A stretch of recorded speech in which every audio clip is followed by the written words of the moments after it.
Good morning, students. I am Nimarjeet, your English teacher from Pratapwal School. Today we'll be reading the poem Rain on the Roof, which has been taken from your book BEEHIVE for class 9th. The beautiful poem has been written by Coates Kinney. Rain on the Roof by Coates Kinney is a very beautifully written poem which is about the beauty of nature, the magical effect of rain on one's mind. In this poem, the poet brings alive the effect of rain's pitter pattering on his mind and heart, as well as old memories of his life when he was a child. Now, before we start reading the poem and analyzing the poem stanza by stanza, let's find out a few things about the poet. So, this is the poet Coates Kinney, who was an American poet, journalist, and a politician. Coates Kinney was born in 1826 in near Penyon in New York. The Rain on the Roof, which was set to music, was the most popular of his poems. He died in Ohio in 1904. Now, let's start reading the poem. When the humid shadows hover over all the starry spheres, and the melancholy darkness gently weeps in rainy tears, what a bliss to press the pillow of a cottage chamber bed and lie listening to the patter of the soft rain overhead. Every tinkle on the shingles has an echo in the heart, and a thousand dreamy fancies into busy being start, and a thousand recollections weave their air threads into woof as I listen to the patter of the rain upon the roof. Now in memory comes my mother, as she used in years agone to regard the darling dreamers ere she left them till the dawn. Oh, I feel her fond look on me as I list to this refrain, which is played upon the shingles by the patter of the rain. Quote Skinny.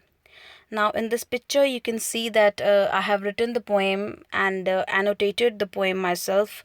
The words which are written in the black color are the meanings of the phrases or the words in the poem, whereas on the right side of the poem, on the left side of the poem, you can see that the literary devices or the poetic devices in the poem have been mentioned. Now let's analyze the poem stanza by stanza. The first stanza: when the humid shadows hover over all the starry spheres. Humid means which is something which is moisturous, full of moisture. Shadows hover. Shadows here is being referred to the dark clouds which are laden with water, with water vapors.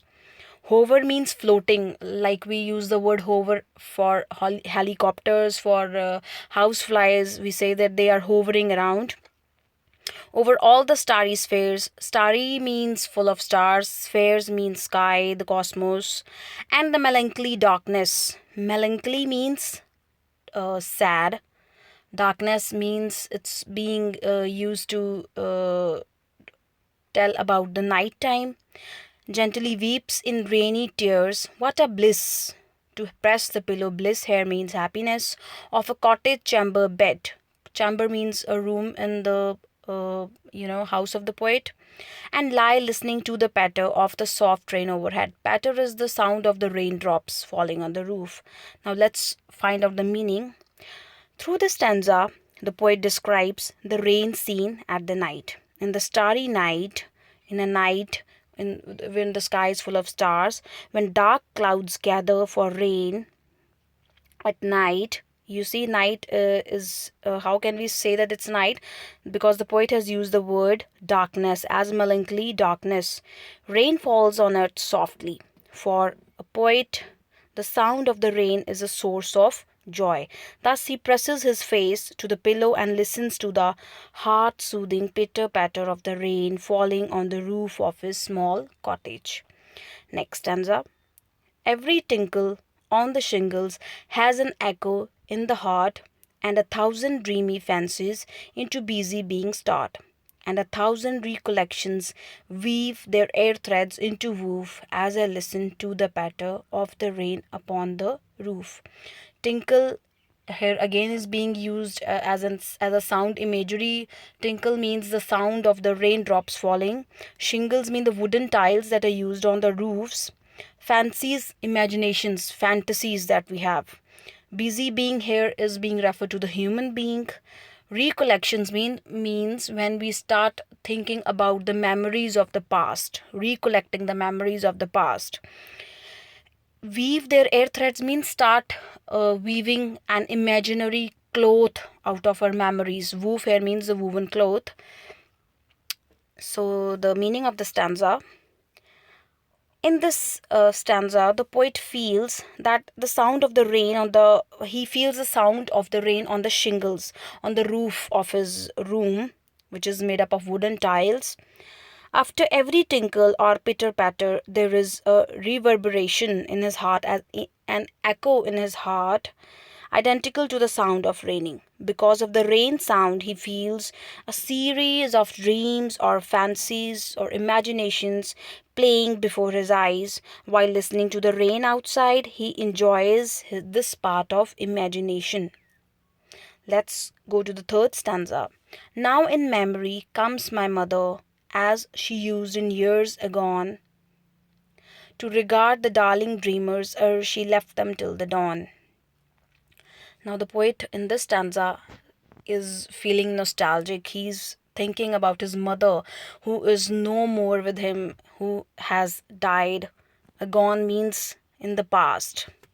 To regard the darling dreamers. Darling, he is lovingly using this word for his siblings. Dreamers, he is referring to his siblings and he himself. She left them till the dawn. Dawn means the daybreak, the early time of the morning when the day breaks. Oh, I feel her fond look on me as I list to this refrain. Refrain here means the sound of the rain. List means listen, which is played upon the shingles by the patter of the rain. Now, the poet says that as it continues to rain, the memories continue to rush in his mind about his past life. And in one such incident, he remembers his mother who used to come to see him as well as all his siblings at night before they would go to sleep. And particularly, her mother would bend down to kiss him. It is amazing to note that the poet, how the nature evokes the purest and the best memories from the past life of the poet, and at the same time how he feels healed. Now we will talk about the literary devices being used in the poem.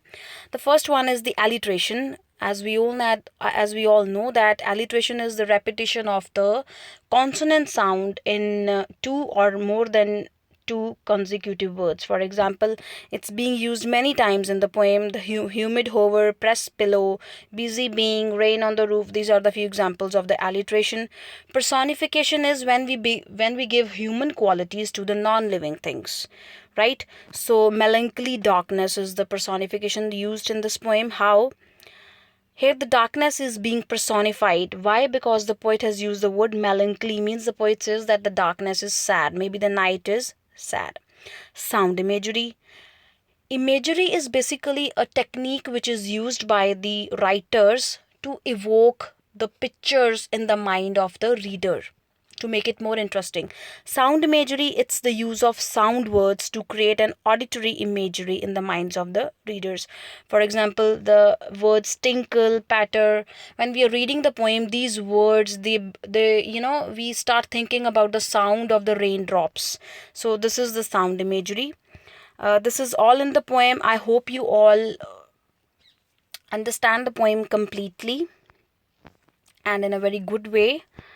Thank you so much.